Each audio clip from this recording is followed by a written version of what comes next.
माननीय सदस्यहरू, म माननीय सदस्य हितराज पाण्डेलाई के कुरा राख्न खोज्नु भएको छ म समय दिन्छु। बाँकी माननीय सदस्यहरू सम्मानीय सभामुखज्यू, संक्षिप्तमा राख्दिनु होला।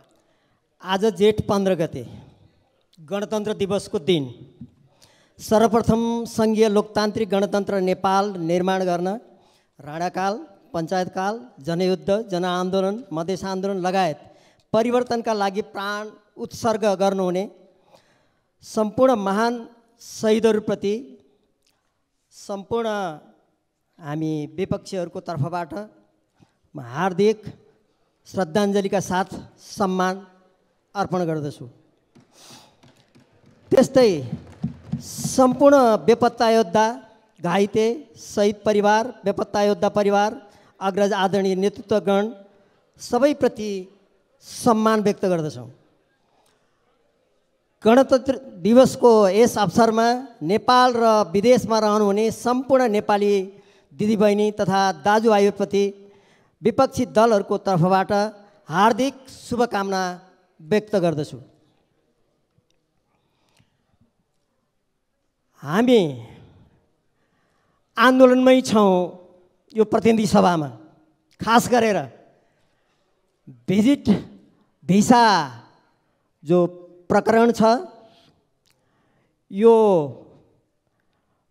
भिजिट भिसा प्रकरणलाई लिएर जसरी हामीले सदनमा गत 13 गतेदेखि हाम्रा विषयवस्तुहरू उठायौँ, त्यति मात्र होइन, हामीले सुशासन, सामाजिक न्याय र समृद्धिका लागि यो 79 सालको संविधान अनुसारको निर्वाचन भएपछि निरन्तर आर्थिक समृद्धिका लागि हामी अगाडि बढिरहेका छौँ। महान शहीदहरूको बलिदान सँगसँगै बेपत्ता योद्धाहरूको त्याग र समर्पण र लाखौँ लाख नेपाली जनताको बलबाट हामीले संविधान सभाबाट यो संविधान प्राप्त गऱ्यौँ र यसबाट हामीले समृद्धिका साथ अगाडि बढ्ने कुरा गऱ्यौँ।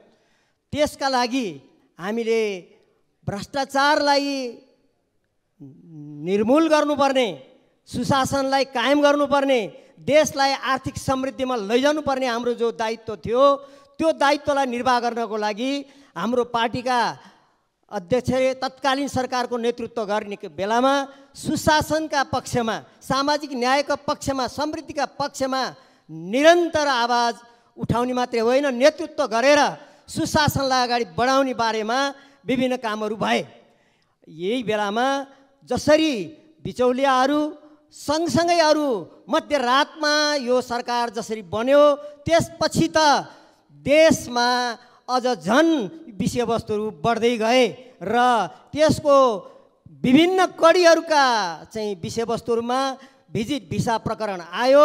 भिजिट भिसा प्रकरणले जसरी विषयवस्तुहरूलाई चाहिँ अगाडि ल्यायो र त्यही आधारमा हामीले माननीय गृहमन्त्रीज्यूको राजीनामाको कुरा यहाँ उठायौँ र त्यो हामी उठाइँदै रहेका छौँ।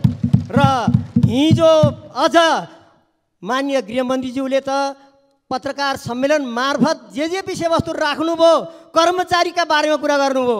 कर्मचारीहरूको विषयवस्तु हो, यदि देशमा भ्रष्टाचार भयो भने, बदमासी भयो भने तिनलाई कारबाही गर्नको लागि यो सरकार बने होइन, जनतालाई आवाज दिनु पर्दैन। अनि फेरि सबै भ्रमका विषयवस्तु बनेर पुग्दैन। यो विषयवस्तुले हामीलाई गम्भीर बनाएको छ। फेरि पनि हामीले हाम्रो जो संविधान बनायौँ, त्यो संविधानमा हामीले जेठ 15 गतेको विशेष व्यवस्था गरेका छौँ। हामी विपक्षी दलहरूको तर्फबाट हामी नेपाली जनतालाई के भन्न चाहन्छौँ भने हामी जिम्मेवार छौँ। यो देशलाई अगाडि बढाउनको लागि, संविधानको रक्षा गर्नको लागि, संविधान कार्यान्वयन गर्नको लागि हामी निरन्तर यो संविधानलाई कार्यान्वयन गर्ने चाहिँ काममा अगाडि बढ्नुपर्छ। जेठ 15 गते हाम्रो संविधानले नेपाल सरकारको अर्थमन्त्रीले उपधारा 1 बमोजिमको राजस्व र व्ययको अनुमान प्रत्येक वर्ष जेठ महिनाको 15 गते सङ्घीय संसदमा पेश गर्नेछ भनेर संविधानको धारा 119 को 3टा उपधारामा यो व्यवस्था गरिएको छ।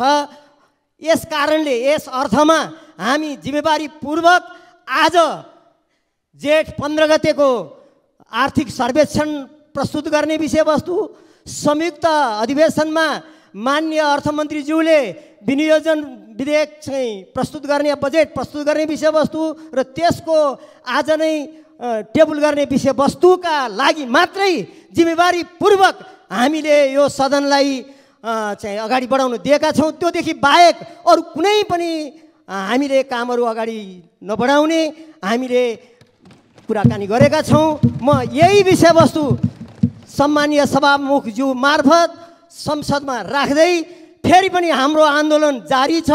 यो भ्रष्टाचारको विषयवस्तुले हामी नेपालीको शिर निहुरेको छ, चाहे त्यो भुटानी शरणार्थीको चाहिँ विषयवस्तु होस्, चाहे अहिले भिजिट भिसाको विषयवस्तु होस्, सामाजिक सञ्जालका कुरा मात्रै होइन, मिडियाका कुरा मात्रै होइन, जनताको कुरा मात्रै होइन, सरकार अहिले जसरी गइरहेको छ यसलाई रोकिएन भने हामी अझ सशक्तताका साथ अगाडि बढ्नु पर्नेछ, जनतालाई आवाज लैजानु पर्नेछ।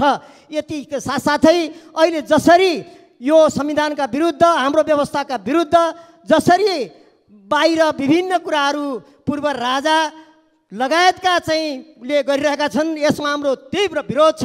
गणतन्त्रका लागि सबै एकजुट हुन आवश्यक छ, गणतन्त्रवादीहरू सबै एकजुट हुन आवश्यक छ। हामी गणतन्त्रलाई अगाडि बढाउनको लागि हाम्रा शहीदहरूले जसरी चाहिँ बलिदान दिनुभयो, जनमुक्ति सेना नेपालले जसरी जनयुद्धमा ल्याएर गणतन्त्र ल्यायो, हामी जनआन्दोलनमा सबै गणतन्त्रवादीहरू एक भयौँ। शान्ति प्रक्रियामा हामी सबै जसरी चाहिँ सहभागी भयौँ, हामी जम्मै एकताबद्ध हुनुपर्नेछ। सम्मानीय प्रधानमन्त्रीज्यूले केही दिन अगाडि जसरी आफ्नो कुरो राख्नुभयो त्यो विषयवस्तु पनि बेठिक छ। हामी सबै गणतन्त्रवादीहरू एकजुट हुन आवश्यक छ। एउटा पार्टीका कार्यकर्ताहरू मात्रै जुन चाहिँ विषयवस्तु सम्मानीय प्रधानमन्त्रीज्यूले राख्नुभयो त्यसले पनि आम गणतन्त्रवादीलाई एकताबद्ध बनाउने होइन। अब हामी सबै गणतन्त्रवादीहरू एकताबद्ध भएर यहाँ भएका भ्रष्टाचारलाई निर्मूल गर्नको लागि हामी निरन्तर लागौँ। यही अपिल जनता सबैलाई सम्मानीय सभामुखज्यू मार्फत गर्दै भ्रष्टाचारको अन्त्यको लागि, कुशासनको अन्त्यको लागि, सुशासन बहालीको लागि र सामाजिक न्याय र समृद्धिको लागि हामी निरन्तर अगाडि बढिरहनेछौँ भन्ने प्रतिबद्धताका साथ हाम्रो आजकोदेखि बाहेक अरू आन्दोलन जारी रहने कुरा सम्मानीय सभामुखज्यू मार्फत जानकारी गराउँदै म आफ्नो भनाइलाई यहीँ टुङ्ग्याउँछु। धन्यवाद।